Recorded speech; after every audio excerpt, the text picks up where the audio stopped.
Good morning, good morning, good morning. Hopefully, everyone is having a great start to your day, to the week. It's Monday, August 9th, and we're taking an updated look at our dividend portfolio where we are contributing $25 a week. We started with $100 back in February 2021, and as you can see, we're up to $1,371.71.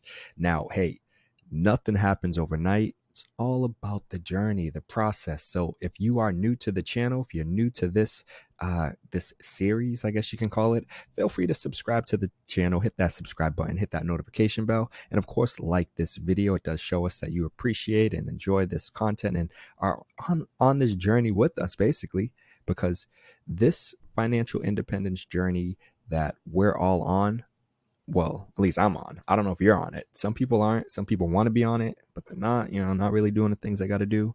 Well, that's what this channel is all about. It's all about making, managing, and growing money. And so, as I mentioned, with this video, we're going to dive into our dividend portfolio, see how it's doing. You can see all time we're up 11.63%, $100 in our total gains. And we'll take a look at each company that's in our portfolio, see how they're doing right now. But then also, we're going to dive into one of these articles, two different articles that just explain what a dividend yield is. I want to start to get into the nitty gritty of, stocks, of investing, of dividend portfolios and whatnot. And I think starting to break down some of the components that you want to look for when it comes to looking for a good dividend company to add to your portfolio will be helpful for a lot of you guys out there. So like I said, if you haven't yet, like this video, subscribe to the channel, and let's jump into it. As you can see, we are up, like I've said, basically $100. Our return is about 11.63%. And when we look at our actual earned dividends, it's $19 and our market gain is $80. So if you guys have been following along, then you would probably be looking at this and saying, okay, like I could have sworn it was higher like a month ago. And, this was higher like 2 weeks ago or something or whatever.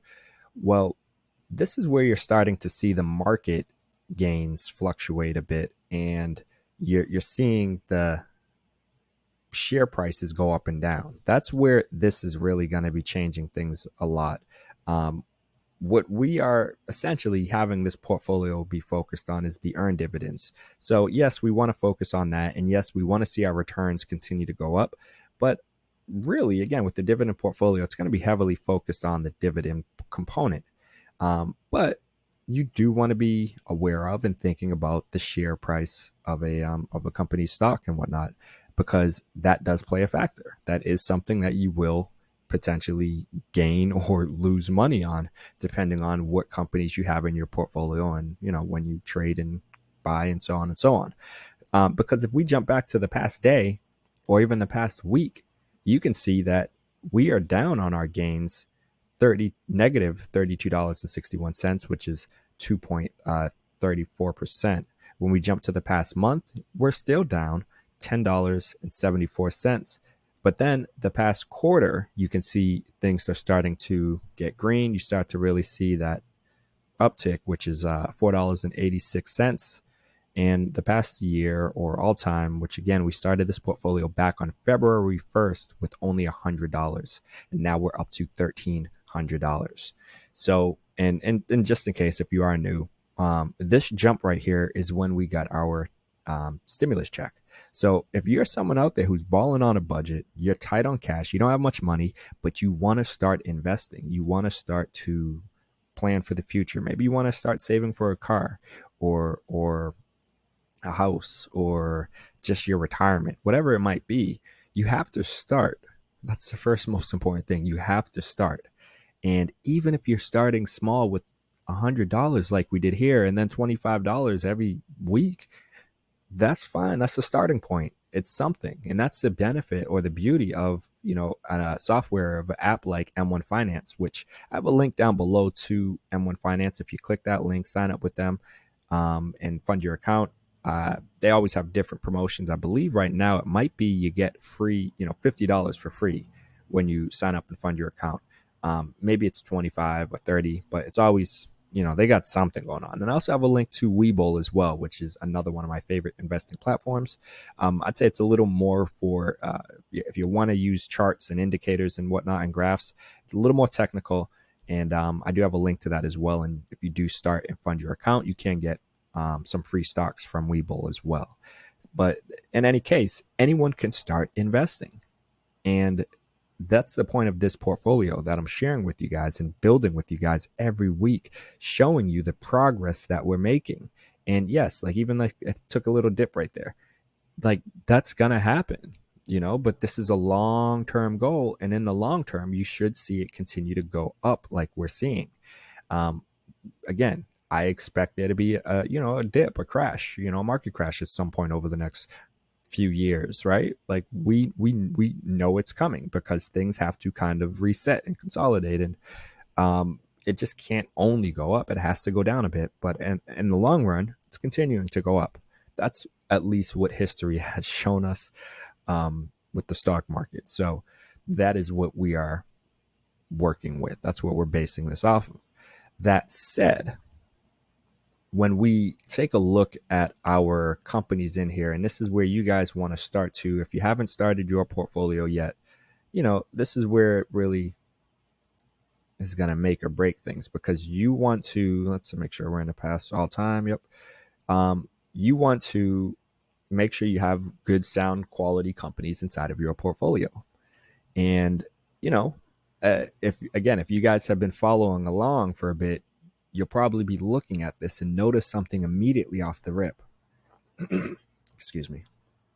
But ultimately, our REITs had been at the top, which they still technically are. Realty Income Corp is up at the top, where we're seeing a 23.26% return, and that's great.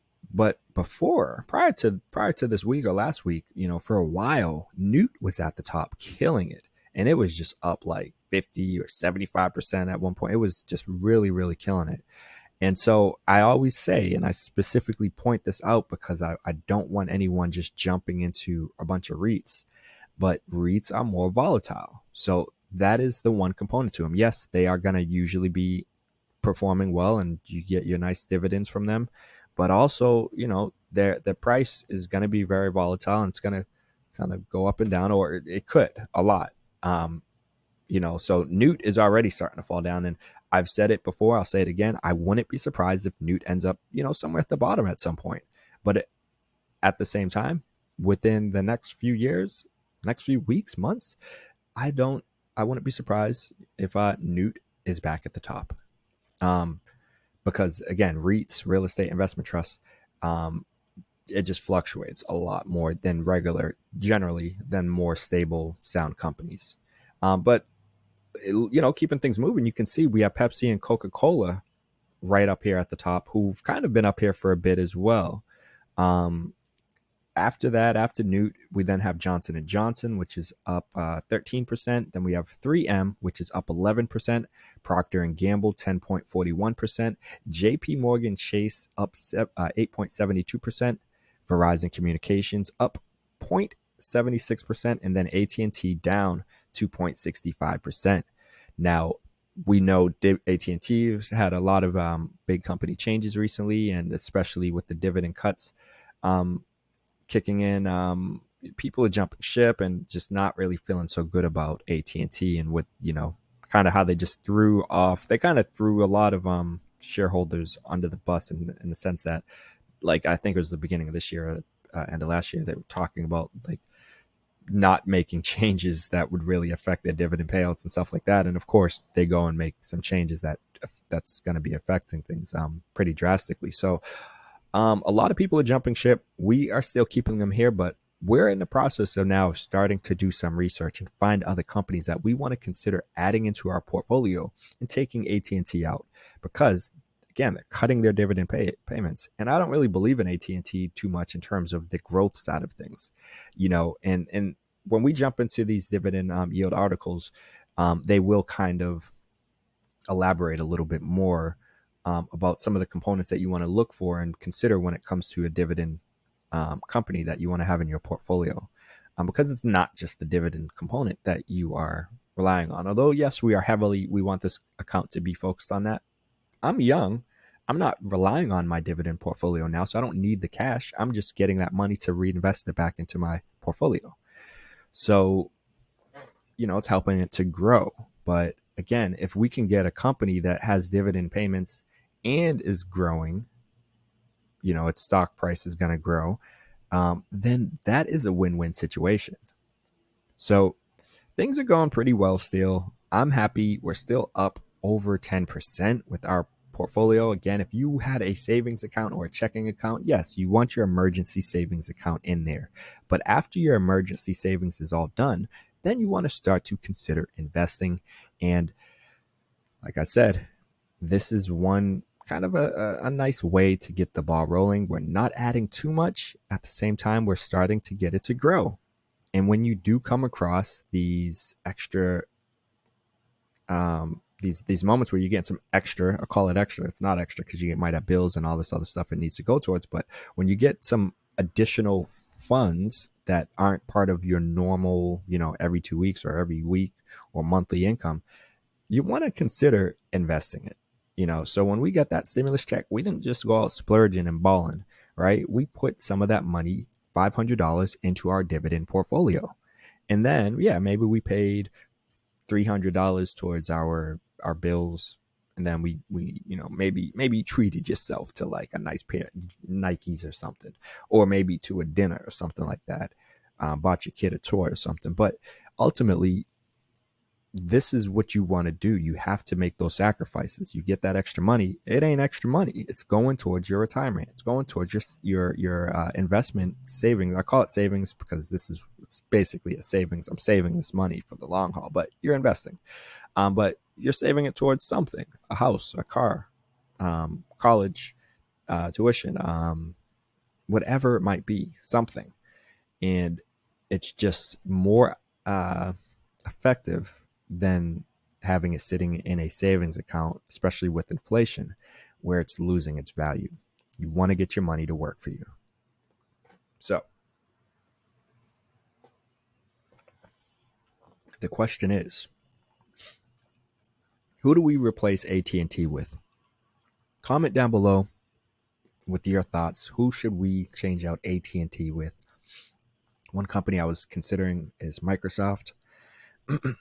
Some people don't think there's much growth there. I think they do have a nice balance. I think it's a stable, sound company that isn't going to necessarily be disappearing anytime soon. And as you can see, they do have a dividend where the annual dividend it says $2.24 on this site. I'm assuming this is up to date and whatnot, but yeah, like we want to get someone in there for AT&T. I hadn't really dove into Microsoft too much. More so pulled this up because when you're looking at a company, you want to consider, that you want to consider adding to your dividend portfolio. One of the criteria, one of the elements that you will look at and think about is the dividend yield. Now, some say, hey, a dividend yield of 2 or 3% to 6 or 7% is where you want to be. We can see Microsoft is beneath that. All right. And so the question might arise, what exactly is a dividend yield? Well, a dividend yield is a stock's annual dividend payments to shareholders expressed as a percentage of the stock's current price. This number tells you what you can expect in future income from a stock based on the price you could buy it for today, assuming the dividend remains unchanged.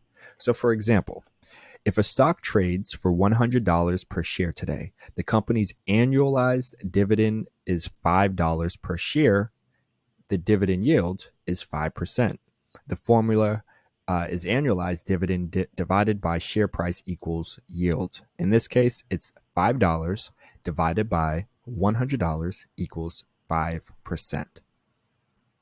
So it's important to realize that a stock's dividend yield can change over time, either in response to market fluctuations or as a result of dividend increases or decreases by issuing company.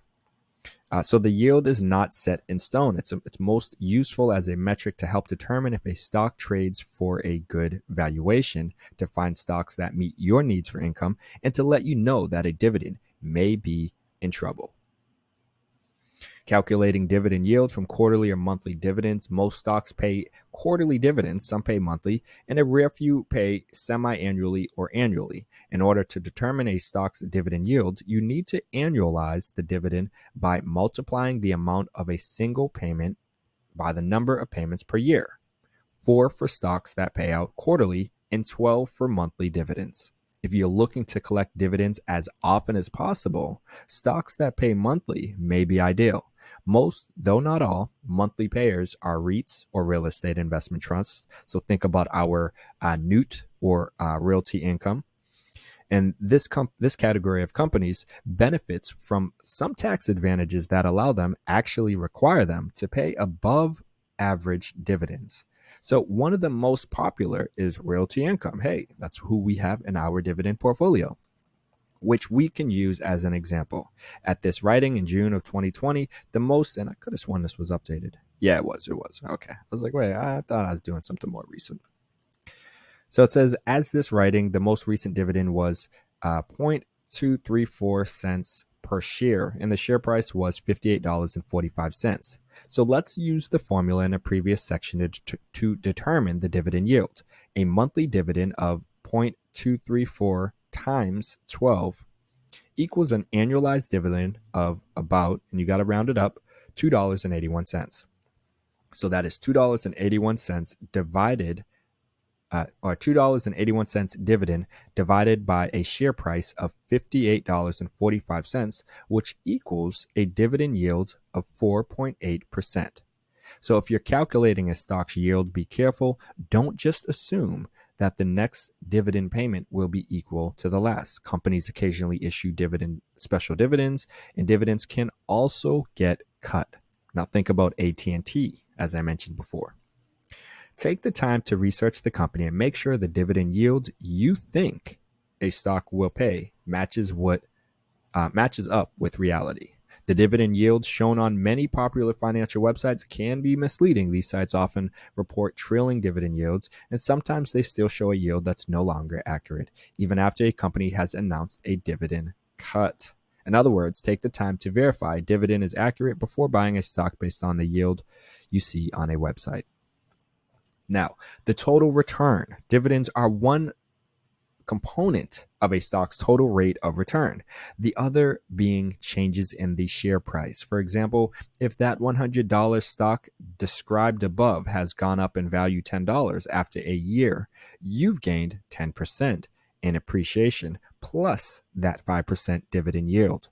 So that's a total return of 15%. If you're investing for the long term, be sure to consider a stock's total return potential in addition to the yield. So the lesson here is that depending on your investing goals, you could be skipping the best dividend stocks if you're focused too closely just on dividend yield. For instance, let's say you bought Welltower in early 2017 instead of CareTrust REIT, because Welltower's dividend yield was 5.2% versus just under 4.5% from CareTrust. But since then, CareTrust has proven the superior investment in generating 31% in total returns versus 11.4% in total losses for Welltower. When you look past the dividend yield at the underlying business, CareTrust's superior balance sheet and better growth prospects, it's much smaller than Welltower, have helped to make it the better overall investment. And this is what I was just talking about a moment ago, my friends. If you have a company that is giving you dividend yields of XYZ, well, that might, or dividend payments of, $2.50, that's great compared to the one that's given $1.50. But that one giving $1.50 might have more opportunity to grow, so its stock price might go much higher than the other company whose stock price is going to be relatively the same as where it was. So definitely something to think about, the total return and not just the dividend yield. And that's exactly what this says. It's not about the yield. When shopping for dividend stocks, it's important to keep in mind that a high dividend yield alone doesn't make a stock a great investment. To the contrary, a yield that seems too good to be true very well could be. There are several things you should consider before buying any dividend paying stocks, including but not limited to dividend growth. Does the company have a strong history of increasing earnings and then rewarding investors with regular dividend increases? A good starting point is the dividend aristocrats and financial strength, dividend stability, competitive advantages, growth prospects, dividend traps.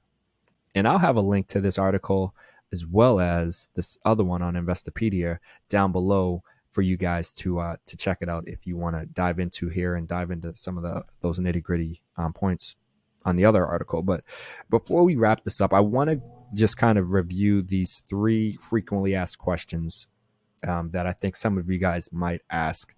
Um, while you're watching this video. And the first is, what does the dividend yield tell you? Well, the dividend yield is a financial ratio that tells you the percentage of a company's share price that it pays out in dividends each year. For example, if a company has a $20 share price and pays a dividend of $1 per year, its dividend yield would be 5%. If a company's dividend yield has been steadily increasing, this could be because they are increasing their dividend, because their share price is declining, or both. Depending on the circumstances, this may be seen as either a positive or a negative sign by investors. And this is where things can be a little tricky. Now, is a high dividend yield good? Yield-oriented investors will generally look for companies that offer high dividend yields, but it is important to dig deeper in order to understand the circumstances leading to the high yield. One approach taken by investors is to focus on companies that have long track record of maintaining and raising their dividends, while also verifying that those companies have the underlying financial strength to continue paying dividends well into the future. To do so, investors can refer to other metrics, such as the current ratio and the dividend payout ratio. And lastly, why is the dividend yield important? Some investors, such as retirees, are heavily reliant on dividends for their income. For these investors, the dividend yield of the portfolio could have a meaningful effect on their personal finances, making it very important for these investors to select dividend-paying companies with a long track record and clear financial strength. For other investors, dividend yield may be less significant, such as for younger investors who are more interested in growth companies that can retain their earnings and use them to finance their growth. And I thought this was a great way to finish this video because I wanted just to, again, start to dive into the different components of deciding what you want to add to your dividend portfolio. Because, hey, you might be younger than me and not even really thinking about retirement, and you're like, hey, I'm just trying to grow my money right now. I don't even care about retirement right now, and I get that. And if that's the case, you might not be really concerned as much, again, about a company that's giving much dividends, and instead you might be more concerned about the company that has the greater potential to go up in its share price, its general value. So definitely, I don't want to say too tricky or too complicated, but obviously there's more to it than simply saying, hey, what's the highest paying dividend paying, company, right? Because those companies might not have the same stability, and their share prices might drop drastically. And obviously the more share prices you have, the more the larger dividend payments you're going to get. But when the share price falls, that means you're losing money there as well. So again, it's not too complicated, but there are some elements, some of the areas that we just covered, some of the questions we just answered, hopefully help to remove some of that fog, make things a little more easier to understand, and help you with being able to determine when or what you want to consider when looking at a dividend stock that you might want to add to your portfolio. So, hey, my friends, you guys got no excuses. We're literally adding $25 a week to this portfolio. if you're watching this video, you can do it as well. You can add more than that. You can add less than that if you need to. The more you have in there working for you, though, the quicker it's going to, accumulate to a larger amount that will continue to work for you, which means larger dividend payments that you can get and reinvest into your portfolio. And then it'll just complete that cycle. And that is the goal, getting your money to work for you. So on that note, let me know what you guys think about this video. Was this helpful? Hopefully you thought so. Hopefully, you learned a thing or two, and it helped to just give you a better understanding of dividend stocks. And yeah, where we got kicked out of our thing. We won't log back in now because I probably won't. You're probably preparing another account. But ultimately, yeah, I have those links down below. Start investing today, my friends. You have no excuses. And like I said, this video should help you with getting a better understanding of what is a dividend yield and how, it can help you with deciding what company you want to add to your portfolio. So like this video if you haven't yet, subscribe to the channel, hit that notification bell, leave a comment down below letting me know what your thoughts are about our dividend portfolio, up over $1,300. Started with only $100. Yes, started at the bottom, now we here. Yeah. But all right, my friends, I got to keep it moving, but you already know, much appreciation, and I'll see you in the next video. Peace.